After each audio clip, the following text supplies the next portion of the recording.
Hi friends, ரொம்பவே ட்ரெண்டிங்காக போயிட்டுருக்க பேட் கேர்ள் படத்தை பற்றி தான் நம்ம இன்றைக்கி பேச போகிறோம்.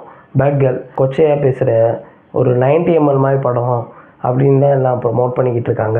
ப்ரொமோட் பண்ண விதமும் இந்த படத்து உள்ளே இருக்க விதமும் சம்மந்தமே இல்லாதது. ஸோ பேட் கேர்ள் எல்லாருமே ஃபேமிலியோடு பார்க்க வேண்டிய ஒரு படம் தான் என்னை பொறுத்த வரைக்கும். ஏன்னா அம்மா கேரக்டர் இருப்பாங்க. ஸோ அந்த கேரக்டர் படம் ஃபுல்லாக வருவாங்க.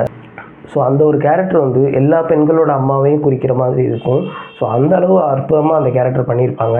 ஸோ பேட் கேர்ள் இது எல்லா பொண்களுக்காகவும் ஒரு பொண்ணால் இயக்கப்பட்ட படம் தான். ஸோ எல்லோரும் பார்க்க வேண்டிய படம். நீங்கள் பொண்ணாக இருந்தாலும் சரி, பையனாக இருந்தாலும் சரி, நீங்கள் கண்டிப்பாக பார்க்க வேண்டிய ஒரு படம் தான் இந்த பேட் கேர்ள்.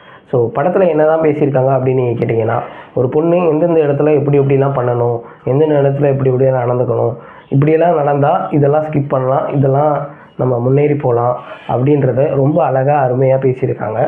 அண்ட் படத்தோட ஸ்க்ரீன் ப்ளே ரொம்ப நல்லா ஸ்க்ரீன் ப்ளே பண்ணியிருந்தாங்க. என்ன ஒரு ஹீரோயினுக்கு 3 லவ் ஸ்டோரி இருக்க போகுது அப்படின்றது இல்லாமல் அதை கொஞ்சம் வித்தியாசமாக காட்டியிருந்தாங்க. அது ஆடியன்ஸால் அண்டர்ஸ்டாண்ட் பண்ணிக்க முடியாமவும் இருந்துச்சு.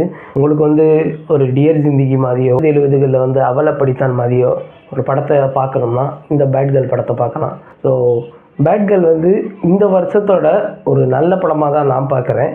ஸோ இந்த படத்துக்கே என்னோடய ரேட்டிங் பார்த்தீங்கன்னா 5க்கு 4 தரலாம். அந்த அளவுக்கு ஒரு ஒர்த்தான படம் தான் இந்த பேட் கேர்ள்.